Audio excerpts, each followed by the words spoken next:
Calculo que isso aconteceu em 2005 ou 2006.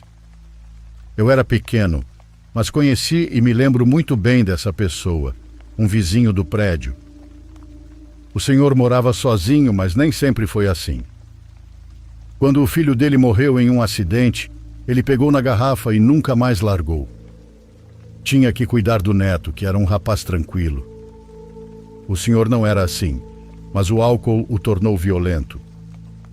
Batia nele, o expulsava, às vezes o fazia dormir no corredor para aprender a respeitar. O neto aguentou alguns anos e depois foi para outro estado. Ainda assim, continuava mandando dinheiro, e o avô, com isso, bebia ainda mais. Até que um dia o dinheiro parou de chegar, nem chamadas, nem cartas, nada. Então veio o baque. Com a falta de dinheiro, já não podia beber. Envelheceu de um dia para o outro. A pele ficou pendurada, o olhar apagado e o corpo curvado, porque o vício não acaricia, como dizem por aí. Com o tempo, virou um homem silencioso. Vivia num quartinho nos fundos, no fim do corredor, onde sempre cheirava a mofo. Era o único do prédio que não pagava aluguel. O dono o perdoava porque sabia que ele não tinha nem um gato para puxar pelo rabo. Às vezes nós o ajudávamos com alguma roupa ou um par de sapatos. Minha mãe dizia que ele podia ter sido um homem ruim, mas que não estávamos ali para julgar e que o bem que fizéssemos a ele se multiplicaria para nós. Foi por esses dias que começou a visitá-lo uma mulher que morava na esquina. Não era do prédio, mas conhecia o senhor há anos. O pai dela e ele tinham sido amigos e às vezes se encontravam nas reuniões dos alcoólicos anônimos. Minha mãe sabia quem ela era e onde morava, porque às vezes se cruzavam na vendinha ou no ponto de ônibus.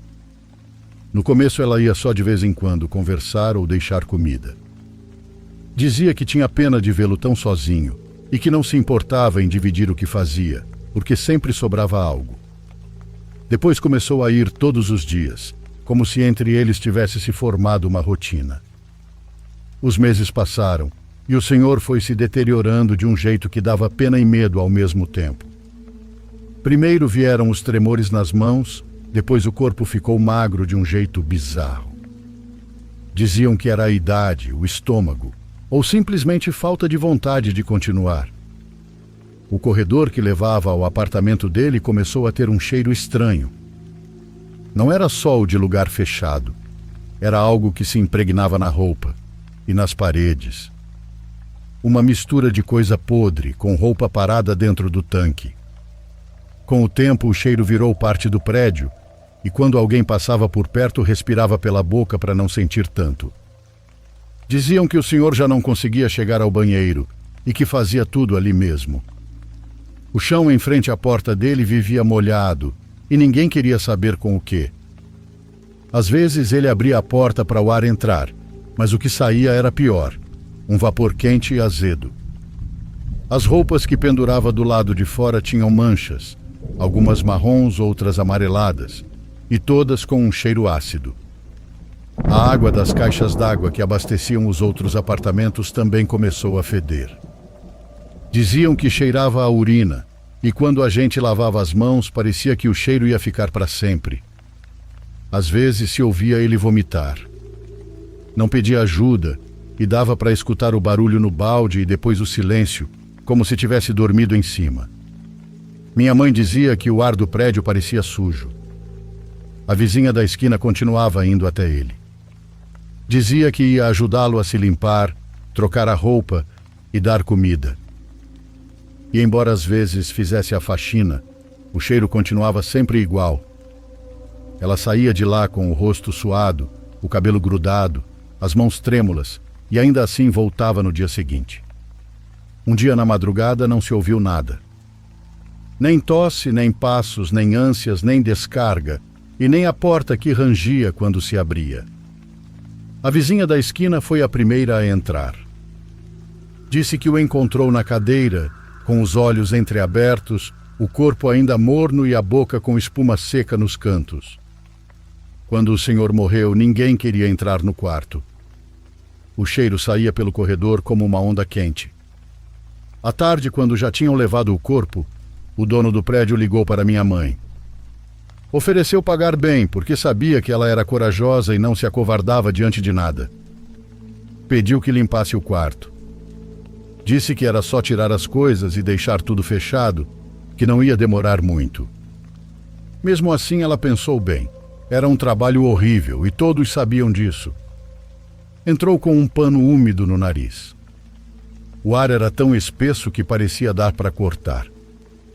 Havia roupas jogadas, pratos com comida velha e baratas grudadas nas paredes. Tudo parecia pegajoso, mas isso nem era o pior. No canto estava a velha geladeira branca, cheia de gelo amarelado por dentro. De lá vinha o cheiro mais forte. Não era exatamente de coisa podre, mas sim de uma pestilência doce. Minha mãe abriu a porta e quase caiu. Dentro havia vários recipientes, todos com comida, mas nada dava para reconhecer direito. Era como uma mistura de guisados, pedaços, coisas misturadas com gordura e ossos que pareciam de porco, mas nenhum era igual ao outro. O cheiro era insuportável. Ela bateu a porta e saiu para o corredor para respirar. Sabia que havia algo muito errado ali, pois não era só comida estragada. Então foi procurar a mulher que levava comida para aquele senhor. Bateu à porta da casa dela. Quando a mulher abriu, não a convidou para entrar. Minha mãe ainda segurava o pote e a colher com que havia mexido a comida e perguntou se tinha sido ela quem levou aquilo. A mulher disse que sim, que devia ser de dias anteriores, que às vezes ele guardava tudo na geladeira e esquecia de jogar fora. Minha mãe perguntou o que exatamente havia preparado naquele dia, mas ela não respondeu. Apenas ficou olhando, como se tentasse adivinhar quanto minha mãe tinha descoberto. Então minha mãe levantou a colher e mostrou o que havia dentro do pote. Mexeu um pouco e entre a gordura apareceu algo que parecia uma unha. Mexeu de novo e surgiu uma parte da orelha, boiando no que restava do ensopado. A mulher empalideceu. Disse que não sabia de nada, que não tinha sido ela, e que alguém devia ter colocado aquilo lá. E de repente, sem dizer mais nada, fechou a porta na cara da minha mãe. Minha mãe avisou o dono do prédio antes de chamar a polícia. Lacraram o quarto, recolheram amostras e pouco tempo depois confirmaram o que ela já suspeitava. Os pedaços na geladeira eram humanos. Examinaram o corpo do senhor e a autópsia revelou que havia traços de carne humana no estômago. Foram procurar a mulher e, como você deve imaginar, ela não apareceu. Arrombaram a porta da casa dela e assim que entraram, o cheiro os atingiu. Era um ar podre, como se o lugar tivesse corpos até no teto. A casa não tinha nenhuma lâmpada. Porém, na cozinha, o freezer ainda estava ligado, mas o que havia dentro estava prestes a explodir. Dentro encontraram algo que já não era um corpo, mas o que restava de um. Era nada menos que o pai da mulher. As autoridades determinaram que o corpo estava congelado havia aproximadamente 5 anos. Descobriram que a mulher vinha descongelando pequenas partes aos poucos e que aquela carne era o que ela cozinhava para o velho. Cada prato que ela levou durante meses tinha carne humana retirada do freezer. A pergunta por que ela fazia isso já não pôde ser feita a ninguém. No entanto, antes de desaparecer, a mulher deixou um bilhete na geladeira. Ela sabia que viriam procurá-la. O bilhete dizia que os 2 homens, o pai dela e o vizinho, eram amigos de bebedeira e que quando ela era moça, os 2 tinham feito a mesma coisa com ela. Haviam abusado dela. Sem data, sem despedida, apenas uma frase que deixou claro para todos que tudo aquilo tinha sido por vingança.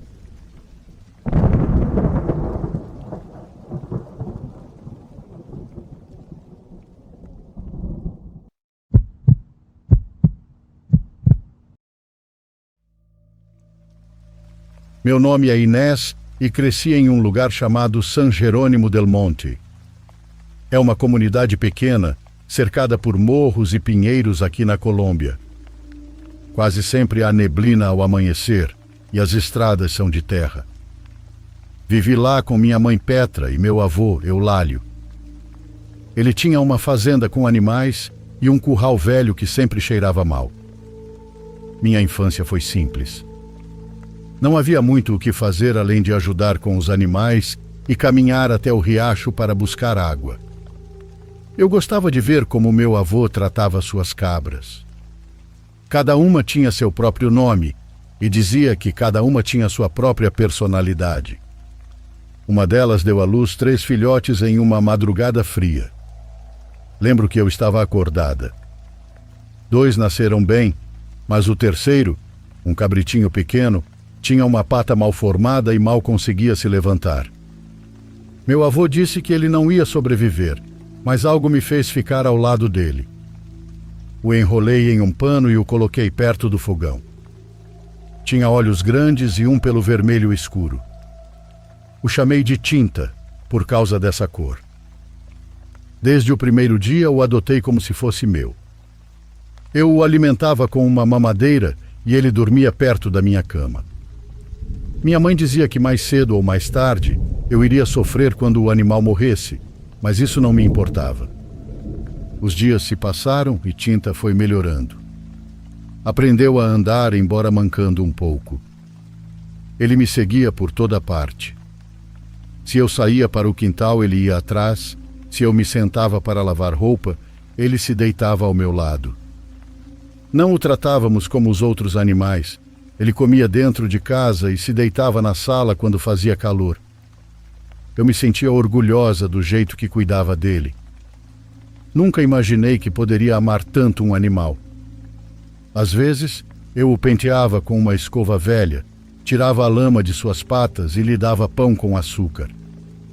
Ele balançava a cabeça como se entendesse. Meu avô Eulálio dizia que nunca tinha visto um animal tão bondoso. Às vezes o encontrava me esperando no portão, pois ele sabia a que horas eu voltava. Sempre estava de pé, olhando para o caminho. Quando me via, dava uns pulos desajeitados e balia baixinho. Era um costume. Com o tempo, Tinta se tornou parte da família. Quando meu avô saía para o monte orar, ele o seguia até certo ponto do caminho e depois voltava sozinho. Parecia conhecer cada canto do terreno. Às vezes entrava no galinheiro ou dormia debaixo da mesa da cozinha. Ninguém o expulsava. Ele já era parte de nós.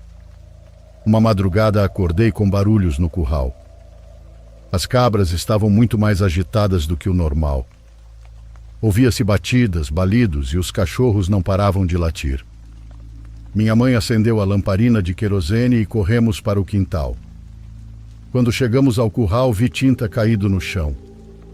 Ele estava com a pata machucada e o pescoço cheio de marcas. A terra estava toda revirada. Meu avô examinou o local e disse que devia ter sido algum bicho do mato. As pegadas estavam perto da cerca, então provavelmente tentou levá-lo. Tinta respirava com dificuldade. Mal movia a cabeça quando eu o chamava. Nós o carregamos juntos e o levamos para dentro de casa. Minha mãe trouxe faixas e água com sal. Fizemos o que podíamos. Limpamos os ferimentos e o cobrimos com uma manta. Os dias seguintes foram difíceis. Parecia que melhorava, mas depois voltava a piorar. Mancava muito e às vezes caía ao tentar andar. Mal comia e doía vê-lo assim. Eu passava as tardes ao lado dele, falando baixinho. Dava-lhe água com uma colher e acariciava seu dorso. Seu olhar já não era o mesmo. Era como se soubesse que não iria melhorar. Meu avô me disse que orasse, pois às vezes não há nada mais que se possa fazer além de acompanhar. Eu orei todas as noites. Pedi a Deus que ele não sofresse, que se tivesse que ir, que fosse em paz. Numa noite fria, fiquei com ele no chão. Ele estava deitado sobre minhas pernas. Sua respiração foi ficando lenta até que parou de se mover. Fiquei ali um bom tempo, em silêncio. Passei a mão em seu pescoço uma última vez e soube que ele tinha partido. Na manhã seguinte o enterramos ao lado da mangueira, onde era seu lugar favorito. Sempre se deitava lá para ver o pôr do sol. Meu avô cavou o buraco com cuidado e eu o cobri com terra aos poucos. Quando terminamos, coloquei uma flor silvestre sobre a terra. Durante vários dias tudo pareceu diferente. Cada vez que eu saía ao quintal, achava que o via perto do portão. Às vezes até pensava ouvir seus passos atrás de mim. As outras cabras estavam inquietas, como se também o procurassem. Passaram-se alguns dias e a casa parecia mais silenciosa. Uma tarde, enquanto eu varria o quintal, notei algo estranho. No canto onde Tinta dormia, o saco de palha estava afundado, como se alguém tivesse se deitado ali. Fiquei olhando por um tempo, esperando que fosse ilusão, mas a forma era exatamente onde ele costumava dormir. Tentei não pensar nisso, mas cada vez que entrava no curral, sentia sua presença. Comecei a vê-lo de longe entre as árvores do pasto. Sua figura se movia devagar, mancando como antes. Às vezes, quando eu ia ao riacho ou ao curral, ouvia um balido suave.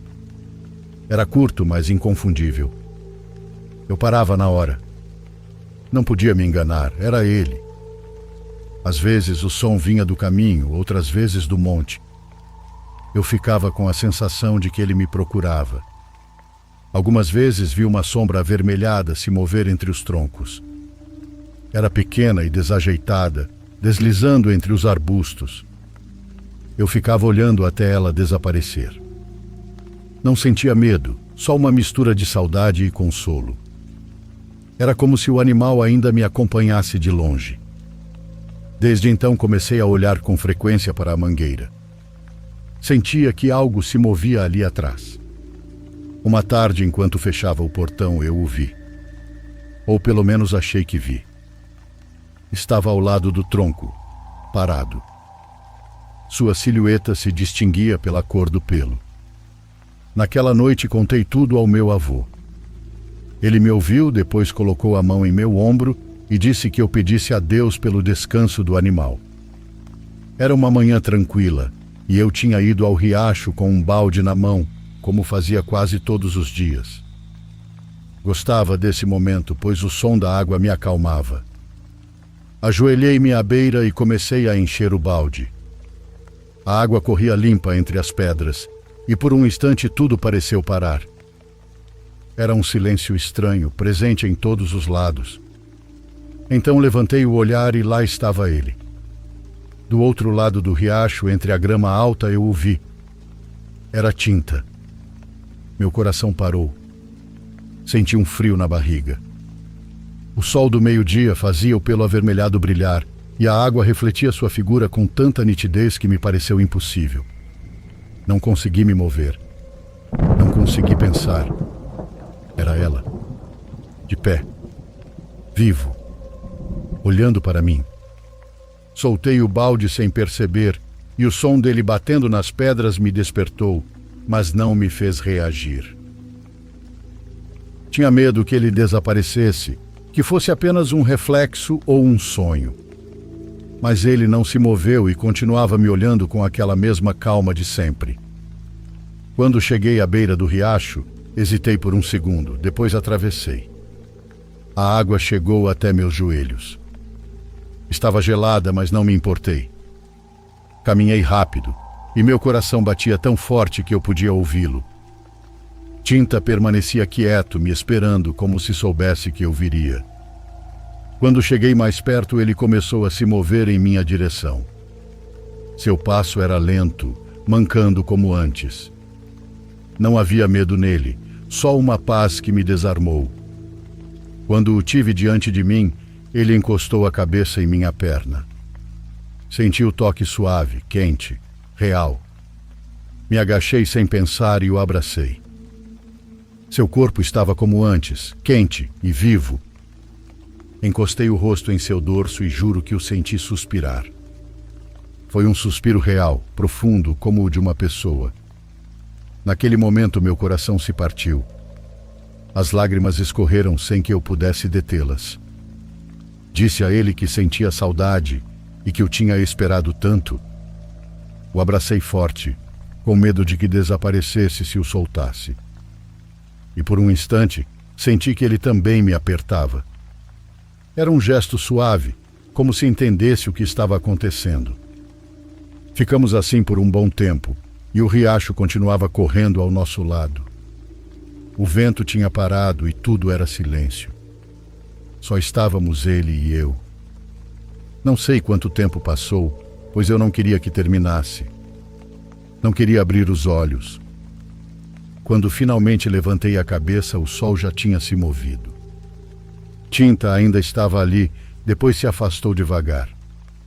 Tinha o mesmo olhar de sempre, o mesmo de quando me esperava no portão todas as tardes.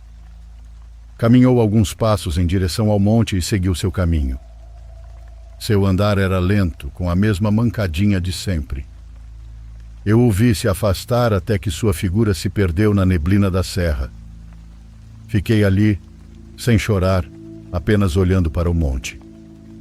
Senti uma calma que nunca tinha sentido antes. Soube que ele tinha vindo se despedir e que aquela era sua despedida. Com os anos, voltei muitas vezes ao riacho. Às vezes me sento um tempo junto à terra e converso com ele. Não com tristeza, mas com carinho. Conto sobre minha vida e sobre o que aconteceu. Já não dói lembrar dele, pelo contrário. Sinto que ele me acompanha. Às vezes penso que Tinta nunca se foi por completo e que continua cuidando de mim de onde quer que esteja. Se você está gostando dos relatos, não deixe de se inscrever.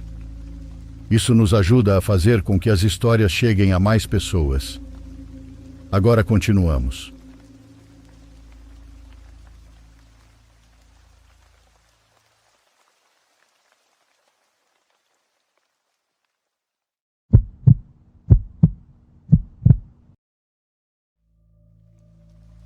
Não sei como te explicar em poucas palavras por que essa história me parece tão engraçada e divertida.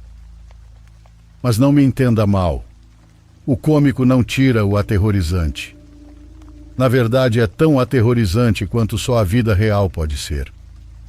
A história que vou te contar é real, mas nomes e lugares ficaram ocultos. Há muitos anos, um colega da escola me perguntou se eu não tinha tido um sonho estranho ultimamente. Eu quase nunca sonho, respondi, ou talvez só não me lembre. Ele me contou que ele, a mãe e a irmã tinham sonhado a mesma coisa no fim de semana. Todos estavam dentro de um forno, presos, gritando para que os deixassem sair. De repente ouviram um barulho, como se algo estivesse se abrindo, e então o gás começou a sair. O sonho era tão real que ele jura ter sentido até o cheiro do gás. Antes que a faísca acendesse a chama, viram alguém ali com eles. Era um homem que não reconheciam de lugar nenhum. A porta do forno se abria a pontapés e eles finalmente iam poder sair, mas o homem os abraçava com força e não deixava. "Vocês fumaram das boas", disse eu rindo. Havia outros colegas ouvindo, e só percebi quando um deles perguntou se eu realmente não tinha sonhado aquilo também. Disse isso porque no mesmo fim de semana ele, junto com o pai, as tias e a irmãzinha de uns 6 anos, tinham sonhado a mesma coisa. A menina inclusive acordou gritando, como se estivesse se sufocando. O assunto repercutiu tanto que a professora suspendeu a aula para ouvir os alunos, porque ninguém conseguia parar de falar sobre isso. Eu me sentia excluído. Era o único que não podia dizer que tinha tido o sonho coletivo.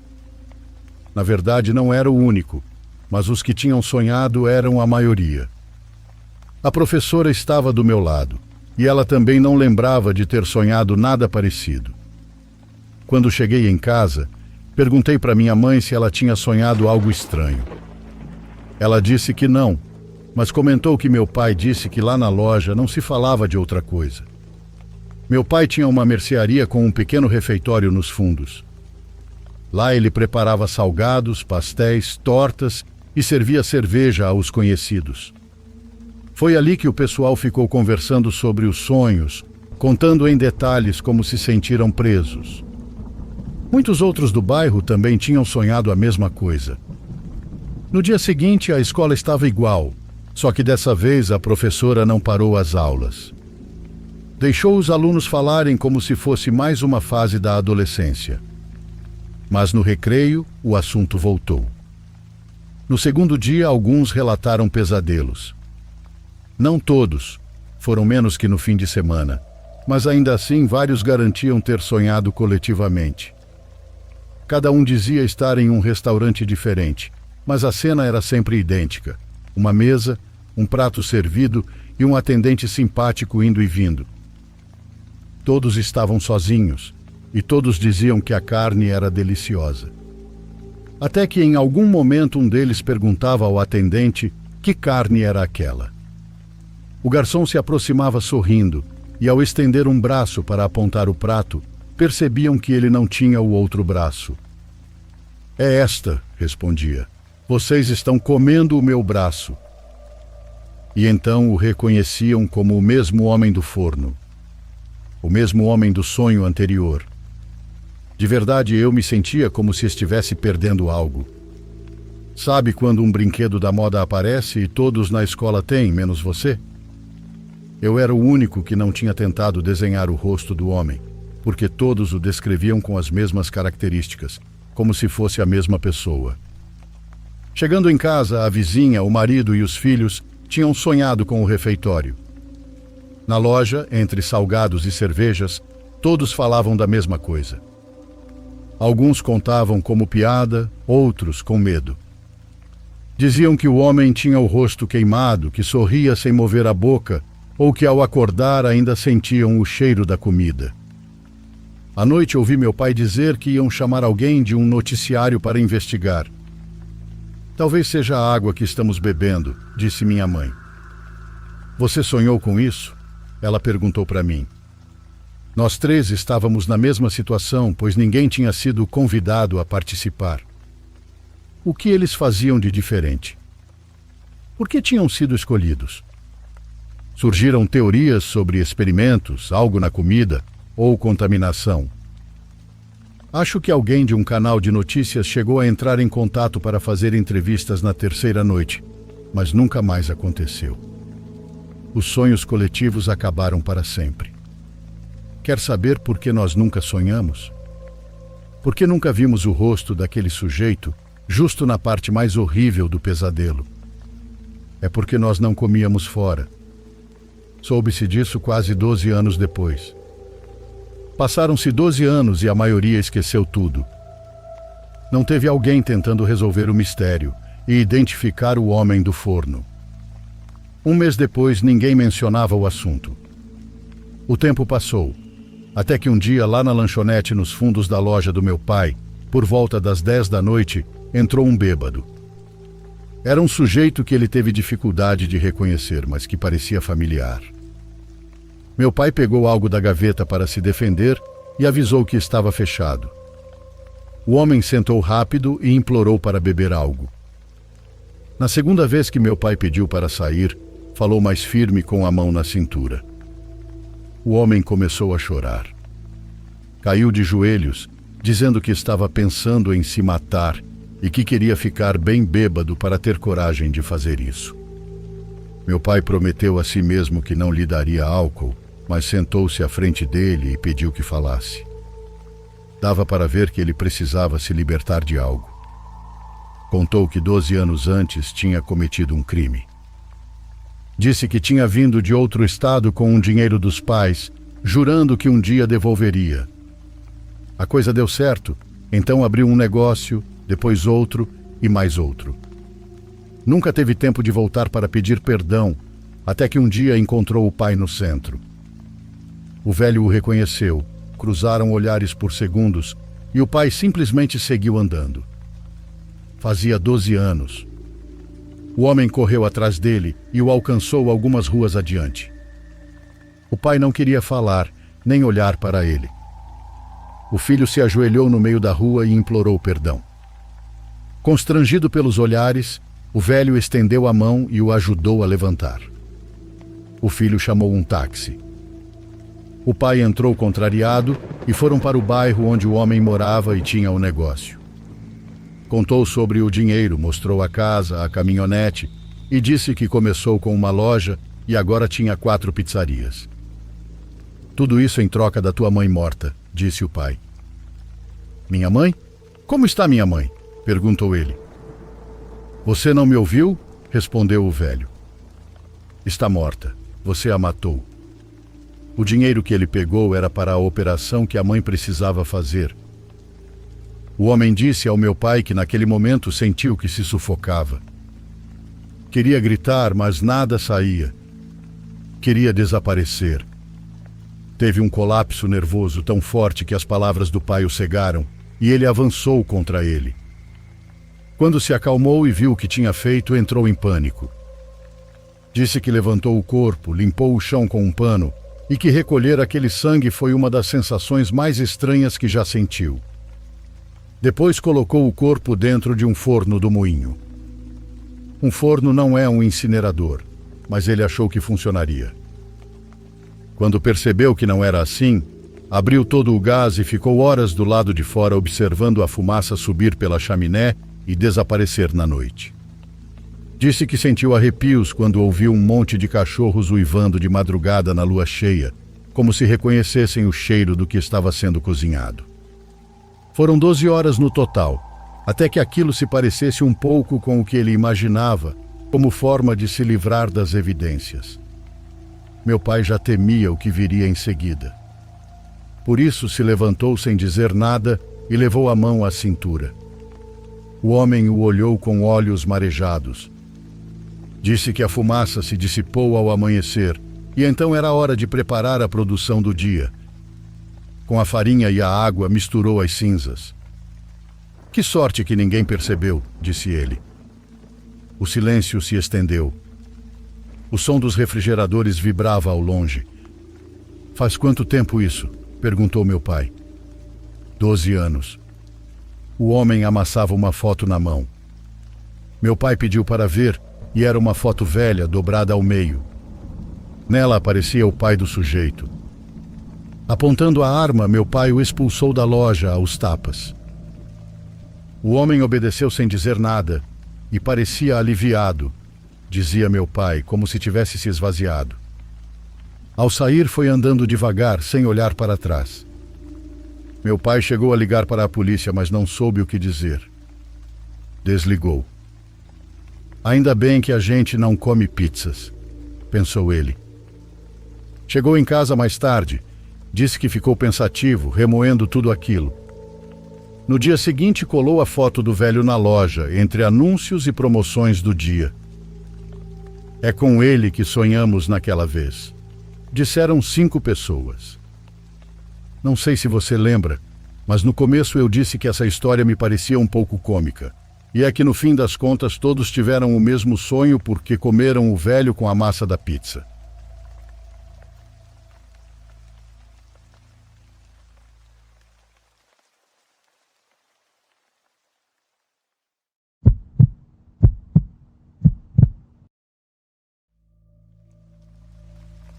Tenho 32 anos e moro em uma casa pequena, no interior. Essa noite estava indo totalmente normal, até pouco antes de eu ir dormir. Eu tinha o dia de folga e fiquei em casa o dia inteiro. Devo dizer que eu não notei nada estranho. Por volta das 21 horas eu subi para o meu quarto e fui me preparar para dormir. Eu estava no meu celular assistindo o YouTube enquanto tentava pegar no sono. Quando comecei a ouvir algo, pausei o vídeo. De forma bem fraca, eu conseguia ouvir alguém conversando lá fora. Eram pelo menos 2 pessoas, ou talvez mais. O jeito como elas falavam era como se estivessem tentando ser discretas, o que deixava tudo ainda mais suspeito. E essa foi, na verdade, a primeira vez que alguém invadiu minha propriedade, pelo menos que eu saiba. Eu moro bem longe de outras casas e não tem calçadas nem nada perto da minha casa. Então qualquer pessoa andando tão perto assim tinha que saber exatamente o que estava fazendo. Eu sentei na cama e tentei ouvir o que os caras estavam dizendo, mas ainda estava muito baixo. Então levantei e fui até a janela. Assim que eu me aproximei dela, todas as vozes pararam instantaneamente. Um arrepio percorreu meu corpo, sabendo que isso só podia significar que quem estivesse lá fora conseguia me ver. Mas tudo o que eu via era a escuridão cobrindo toda a minha propriedade.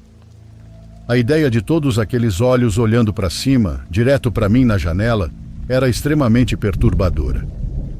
Eu rapidamente recuei. Eu realmente esperava que aquilo tudo fosse apenas um acidente, tipo eles terem entrado na minha propriedade sem querer. Mas se fosse isso, por que eles não foram embora quando viram minha casa? Porque parecia que as vozes estavam chegando mais perto dela. Esperei alguns minutos e fui até a janela novamente, mas de novo eu não vi nada. Então desci e fui praticamente em todas as janelas, tentando ver qualquer coisa. Era o medo de não saber o que estava acontecendo ou onde eles estavam que tornava tudo tão assustador. Acho que já tinham se passado uns 30 minutos quando eu decidi arriscar abrir a porta da frente para tentar ver e ouvir melhor. Acendi a luz, abri a porta e fui até a varanda. Depois de alguns segundos, dei mais alguns passos para fora da porta. Eu não ouvia nada além do vento. E além da luz, estava escuro demais para distinguir árvores ou qualquer coisa. Mas enquanto eu ficava ali, uma sensação esmagadora tomou conta de mim. Meus olhos começaram a se mover para todos os lados e eu fiquei extremamente paranoico. Era como se eu pudesse sentir vários olhos me observando de algum lugar. Eu rapidamente corri para dentro novamente e tranquei a porta. Provavelmente era só um pressentimento, mas parecia que algo estava prestes a acontecer. Eu não sabia o que, mas eu não queria descobrir. Quando já estava dentro com todas as portas trancadas, aquela sensação sumiu, o que me fez acreditar que realmente era só um sentimento. Peguei um copo de água e voltei para o andar de cima, tentando me acalmar e relaxar, antes de voltar para a cama e tentar dormir. Demorou um pouco, mas eu consegui. Devia já ter dormido por algumas horas quando fui acordado violentamente por um estrondo vindo do corredor, bem do lado de fora do meu quarto. Eu pulei da cama com o coração disparado, corri até a porta e a abri. Olhei para o corredor. Havia vidro estilhaçado espalhado por todo o chão. Alguém tinha jogado uma pedra pela janela que fica na parede do fundo do corredor. Eu sinceramente não conseguia acreditar e fiquei processando o que aquilo significava. Então ouvi de novo as vozes, várias, todas gritando comandos umas para as outras, e entre os gritos havia pancadas contra a porta da frente. O impacto balançava a casa inteira.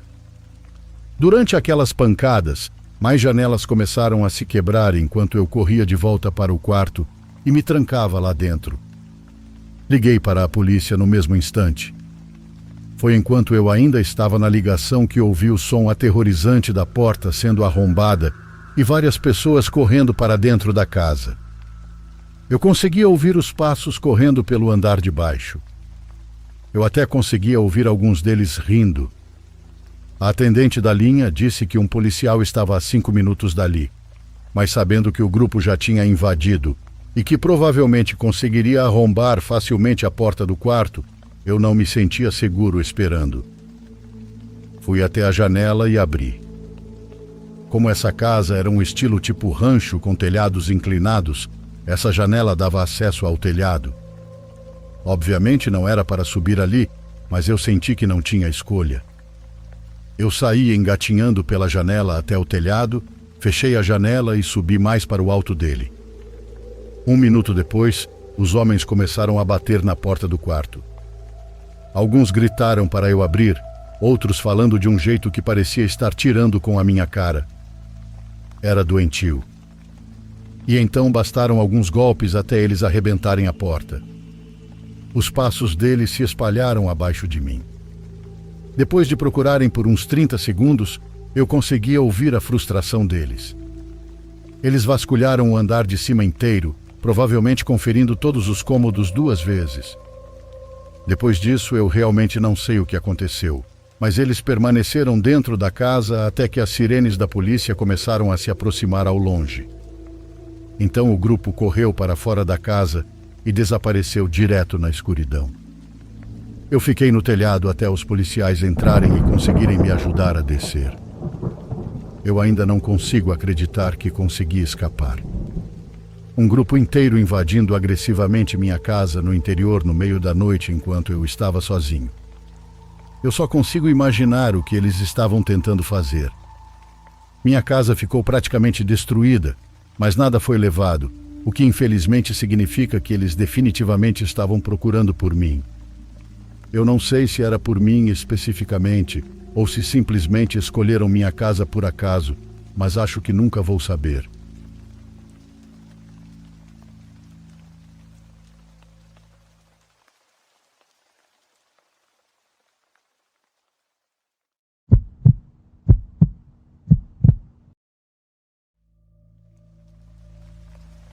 No Halloween do ano passado, eu tinha planos de ir a uma festa com um grupo de amigos. Seria uma festa na casa de um amigo em comum. Mas na manhã do Halloween, os planos caíram por terra. Eu já tinha dormido até tarde porque planejava ficar acordado a noite toda na festa. Como ela não aconteceu, acabei tendo que ficar sozinho em casa, sem muito o que fazer. Passei o dia como em qualquer outro. E quando chegou a noite me vi no sofá entediado. Já era bem depois do horário das crianças pedirem doces, e embora eu não estivesse com sono, estava cansado de tanto tédio. Peguei um cobertor, alguns petiscos e coloquei um filme de terror antigo para passar o tempo. A forma como minha sala era organizada deixava o sofá encostado na parede, com a televisão à frente. À esquerda ficava a cozinha e à direita as janelas da frente da casa. Eu quase sempre mantinha as cortinas fechadas por privacidade, especialmente à noite. Mas durante o filme, várias vezes achei ter visto algo se mexer entre a fresta das cortinas. Virava a cabeça para olhar e nada. Então esquecia. Até acontecer de novo. Depois da 5ª ou 6ª vez, resolvi levantar e olhar de uma vez. Eu tinha certeza de que não veria nada. Afastei as cortinas e olhei pela janela. Logo de cara vi alguém do lado de fora da casa. Não estava colado na janela como eu imaginava que estivesse. O cara estava na rua em frente à minha casa. Dava para ver que era adulto, com talvez uns 30 e poucos anos, usando uma fantasia escura de Halloween. Ele andava sem rumo, indo até a calçada, voltando e atravessando a rua. Pelo jeito parecia bêbado. Eu apostaria que ele estava voltando de alguma festa, completamente embriagado.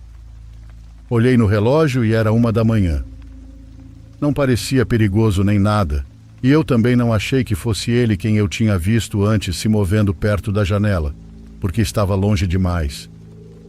Fechei as cortinas e voltei para ver o filme. Mesmo fechadas as cortinas, deixavam uma pequena fresta entre elas, mas não vi mais nada se mexendo. Na verdade, parecia que depois que olhei lá fora, o que quer que fosse tinha parado. Mas uns 10 minutos depois, alguém bateu na porta. Meus olhos se voltaram direto para ela. Tinha que ser o cara bêbado, eu tinha quase certeza. O que diabos ele estava fazendo na minha porta? Não me levantei, esperando que ele desistisse e fosse embora, mas ele bateu de novo. Então fui verificar só para ter certeza de que era ele. Olhei pelo olho mágico e era o mesmo homem, com a fantasia escura. Só que algo estava diferente. Ele não cambaleava mais e não balançava o corpo. Estava parado, olhando fixamente para a maçaneta da porta, como se esperasse que eu abrisse. Aquilo me gelou. Se ele estivesse bêbado como parecia antes, como conseguia ficar tão firme sem perder o equilíbrio? Comecei a pensar que ele não estava bêbado coisa nenhuma e que talvez fosse algum maluco. O que era ainda pior. Pensei em chamar a polícia, mas antes que eu pegasse o telefone, ele simplesmente virou e foi embora. Desceu a calçada, sumiu na esquina e parecia que tinha desistido do que quer que fosse. Voltei para o sofá e nas horas seguintes nada demais aconteceu. Abri uma garrafa de uísque tentando só ficar sonolento e dormir. Sabia que se deitasse sem sono só ficaria encarando o teto. Então continuei no sofá rolando o celular. Foi quando ouvi um som de batidas.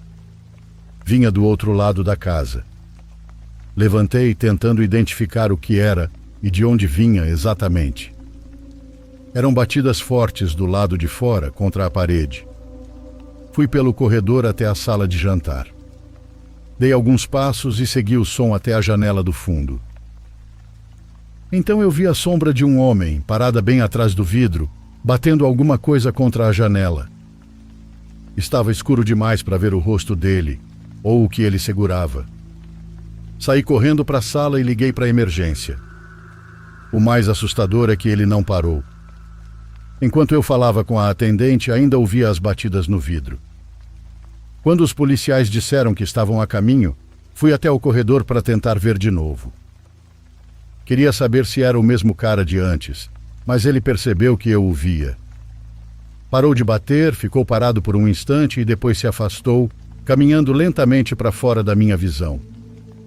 A escuridão era forte demais para distinguir qualquer coisa, mas eu tinha certeza, era o mesmo homem. Os policiais chegaram, procuraram ao redor e anotaram tudo o que eu contei. Descrevi o sujeito com todos os detalhes. Infelizmente não o encontraram. 2 semanas depois, alguém que morava a poucas quadras ligou para a polícia relatando algo muito parecido, um cara estranho rondando a casa, se comportando de maneira anormal. Provavelmente era o mesmo sujeito. Porém, até hoje, ninguém sabe quem ele era, nem o que estava tentando fazer.